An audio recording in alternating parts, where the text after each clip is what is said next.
नमस्कार दोस्तों, आप सभी का एक बार फिर से स्वागत है हमारे YouTube channel tour guide with Negi ji में।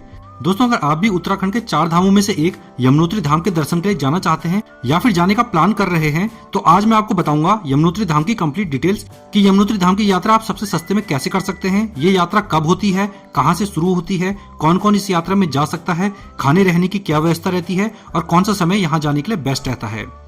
दोस्तों, उत्तराखंड में हर साल एक 4 धाम यात्रा होती है और ये यात्रा साल में केवल 6 महीने ही चलती है। उत्तराखंड में यमुनोत्री, गंगोत्री, केदारनाथ और बद्रीनाथ, इन चारों धामों के दर्शनों के लिए देश के कोने कोने से श्रद्धालु यहाँ पर पहुँचते हैं।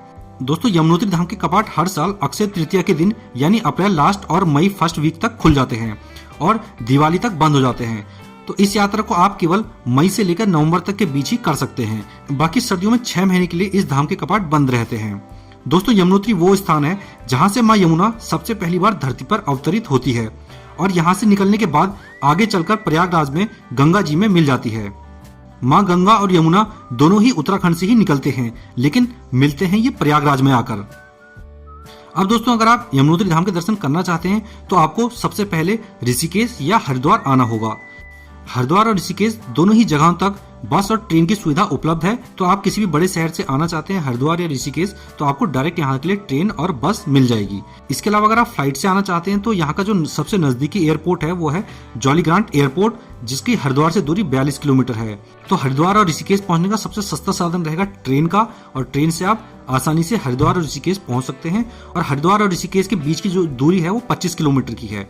अगर आपको चारों धामों की यात्रा करनी है तो आपको हरिद्वार और ऋषिकेश बस स्टेशन के बाहर बहुत सी ट्रैवल एजेंसी मिल जाएंगी। आप वहां से पैकेज ले सकते हैं और उसके बाद इस यात्रा को चाहे तो बस से कर सकते हैं, कार से कर सकते हैं या टैक्सी से कर सकते हैं। अपने बजट के अनुसार आप इस यात्रा को कर सकते हैं। लेकिन केवल अगर आपको यमुनोत्री धाम के दर्शन करने हैं तो उसके लिए सबसे सस्ता साधन रहेगा बस का, और बस आपको ऋषिकेश से मिल जाएगी। दोस्तों, जो बस चलती है यमुनोत्री धाम के लिए वो ऋषिकेश से सुबह सुबह ही चलती है। सुबह सुबह 4-5 बजे से बस चलना शुरू हो जाती है, जिसका किराया ऋषिकेश से यमुनोत्री तक का 500 रुपए से लेकर 600 रुपए तक का रहता है। ऋषिकेश से यमुनोत्री की दूरी तकरीबन 215 किलोमीटर की है। ऋषिकेश बस अड्डे से जब आप जाएंगे तो वहां से जानकी चट्टी के लिए बसें चलती हैं। जानकी चट्टी वो स्थान है जहां तक लास्ट बस चलती है और इसके बाद यहाँ से 6 किलोमीटर का पैदल ट्रैक करके यमुनोत्री धाम पहुंच सकते हैं।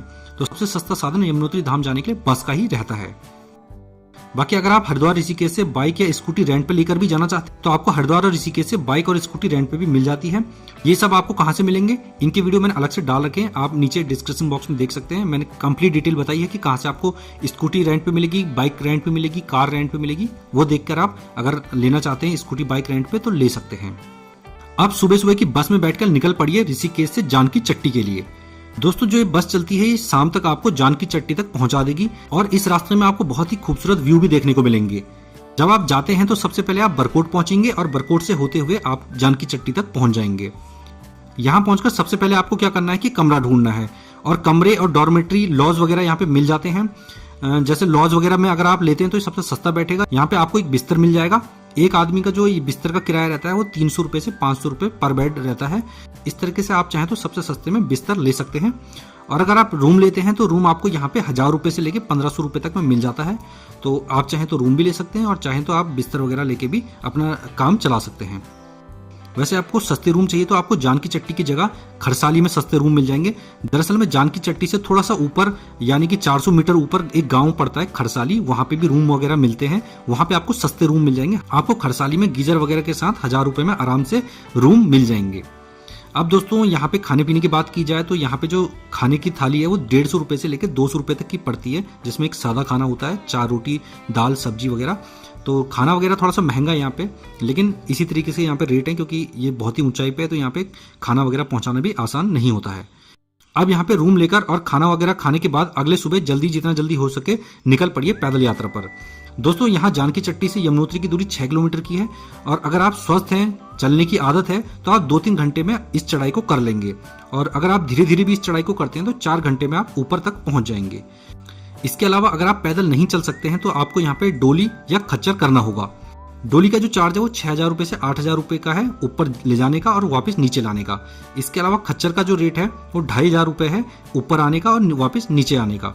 तो इस तरीके का खच्चर का रेट और डोली का रेट यहाँ पे बैठता है इस टाइम पे। और अगर आप खच्चर केवल एक साइड के लिए ले जाना चाहते हैं, यानी ऊपर की चढ़ाई के लिए खच्चर ले जाना चाहते हैं, तो 1500 रुपये एक साइड का इसका चार्ज है। इन तरीकों से आप सबसे पहले पहुंच जाइए ऊपर। और रास्ते में जब आप जाएंगे पैदल रास्ते में, तो यहाँ पे कई दुकानें भी हैं, टॉयलेट्स वगैरह भी हैं, तो खाने पीने की भी कोई दिक्कत यहाँ पे नहीं होगी। इसके अलावा टॉयलेट्स वगैरह भी हैं, तो कोई दिक्कत यहाँ पे नहीं होती है। यात्रा में जब आप जाएं तो एक बात का विशेष ध्यान रखें कि अपने साथ गर्म कपड़े और रेनकोट जरूर रखें, क्योंकि यहाँ मौसम कभी भी बिगड़ जाता है, तो इसलिए फिर आपको नहीं तो रास्ते में खरीदने पड़ेंगे जो आपको कॉस्टली बैठेंगे। अब दोस्तों मंदिर के बाहर की बात की जाए तो यहाँ पे भी अच्छी खासी भीड़ लगी रहती है। और जब आप सीजन में आते हैं, यानी मई में आते हैं, अप्रैल में आते हैं, तो उस टाइम पे आपको काफ़ी लंबी लाइन भी देखने को मिलेगी, जिसमें 20-25 मिनट खड़े रहने के बाद आपका नंबर आ जाएगा।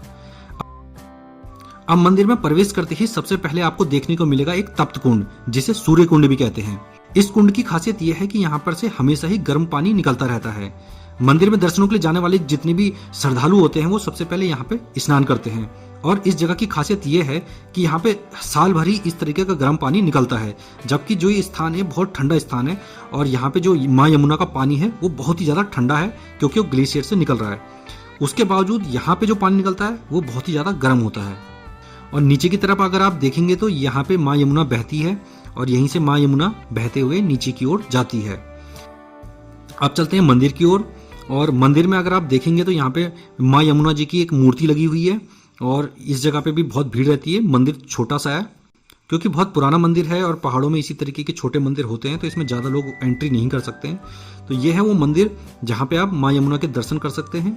दोस्तों मान्यता यह है कि जब पांडव भाई तीर्थ यात्रा पर आए थे तो वो सबसे पहले यमुनोत्री आए थे, फिर गंगोत्री, फिर केदारनाथ, और उसके बाद बद्रीनाथ होते हुए स्वर्ग को गए थे। इसीलिए इसी तरह से ये यात्रा अभी भी होती है। और दोस्तों जो ये माँ यमुना है, ये सूर्यदेव की पुत्री और यमराज की बहन है। अब दोस्तों बात की जाए यहाँ के प्रसाद की, तो दोस्तों यहाँ पे जो प्रसाद चढ़ता है वो लोग घर से अपने चावल लेके आते हैं, उसको एक पोटली में बांध के यहाँ एक सूर्य कुंड है जिसमें डाला जाता है, और जब सूर्य कुंड में ये चावल पक जाते हैं तो उसको ही प्रसाद के रूप में बांटा जाता है। तो यहाँ का जो प्रसाद होता है यही यहाँ का प्रसाद होता है। तो अगर आप यमुनोत्री धाम की यात्रा पर आ रहे हैं तो अपने साथ हो सके तो घर से ही कुछ चावल जरूर लेके आए, कच्चे चावल, ताकि उसको आप यहाँ पे पका सकें और उसके बाद उसी को प्रसाद के रूप में घर ले जा सकें। अब दोस्तों इस रास्ते पे खाने पीने वगैरह की बात की जाए कि क्या चार्जेस रहता है, तो दोस्तों यहाँ पे चाय जो मिलती है वो 20 रुपये तक की मिलती है, समोसे 25 रुपये के मिलते हैं, और खाना वगैरह 250 रुपये का मिलता है। क्योंकि इस जगह पर सारा सामान खच्चरों द्वारा ही पहुँचता है, इसलिए यहाँ पे थोड़ा महंगाई बढ़ जाती है। इसलिए अच्छा होगा जब आप नीचे से आते हैं तो अपने साथ ही कुछ सामान जरूर रख लें खाने पीने की, ताकि आपको रास्ते में ना खरीदना पड़े। तो इस तरीके से आप थोड़ा पैसा अपना खाने पीने का भी यहाँ पे बचा सकते हैं। अब इसके बाद आप जब दर्शन वगैरह कर लेंगे तो शाम तक पहुंच जाइए नीचे, और नीचे जाते हुए भी आपको 2 से ढाई घंटा लगेगा। 2 से ढाई घंटे में आप आसानी से नीचे पहुंच जाएंगे।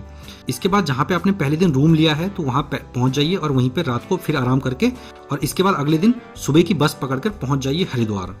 अगर आपको गंगोत्री धाम जाना है यहाँ से, तो आपको यहाँ पे सुबह की बस पता करनी है जो गंगोत्री के लिए जाती हो। अगर गंगोत्री के लिए नहीं मिलती है तो बरकोट जाना होगा, और बरकोट के बाद उत्तरकाशी, और इसके बाद गंगोत्री। इस तरीके से आपको ये यात्रा करनी होगी। इस तरह से आपकी जो यमुनोत्री धाम की यात्रा है वो कंप्लीट हो जाएगी। अब आपको कुछ टिप्स बता देता हूं जो आपको जरूर ध्यान में रखने हैं। दोस्तों अगर आप यमुनोत्री किसी भी मौसम में आते हैं तो साथ में अपने गर्म कपड़े और रेनकोट जरूर लेकर आएं। ये लाना बिल्कुल भी ना भूलें, नहीं तो आपको फिर यहाँ पे खरीदने पड़ेंगे, क्योंकि यहाँ पे मौसम कभी भी खराब हो सकता है। चाहे आप गर्मियों में भी आते हैं तभी भी यहाँ पे ठंड अच्छी खासी रहती है, तो गर्म कपड़े तो अपने साथ जरूर रख लें। अब दोस्तों बात करते हैं इस यात्रा में टोटल खर्चा कितने का आ जाएगा।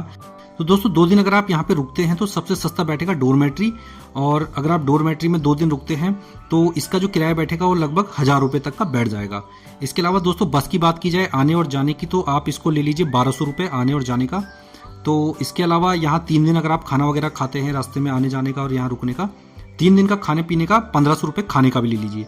तो इस तरीके से जो टोटल खर्चा आएगा वो 3700 रुपये आएगा, और 3700 रुपये में आप अपनी यमुनोत्री धाम की यात्रा कंप्लीट कर लेंगे। अब दोस्तों बात करते हैं कि यमुनोत्री धाम के दर्शनों के लिए सबसे अच्छा समय कौन सा रहता है। तो दोस्तों मई से लेकर जून और सितंबर से लेकर नवंबर तक का मौसम यहाँ पे यात्रा के लिए सबसे सही रहता है। केवल बरसात के मौसम में ही यहाँ पे सड़कें टूट जाती हैं, तो इसलिए जब भी बरसात के मौसम में अगर आप यहाँ पे आने की सोचते हैं तो पहले मौसम का पता कर लीजिए, उसके बाद ही आए। नहीं तो आप हो सकता है रास्ते में कई बार फंस जाएं और आपकी यात्रा 4 दिन की जगह 6 दिन की हो जाए और 10 दिन की जगह 12 दिन की हो जाए। तो यह दोस्तों यमुनोत्री धाम की कंप्लीट डिटेल्स।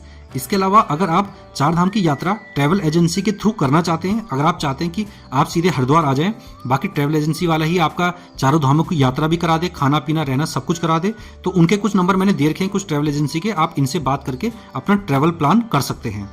दोस्तों वीडियो में बने रहने के लिए धन्यवाद। जय हिंद।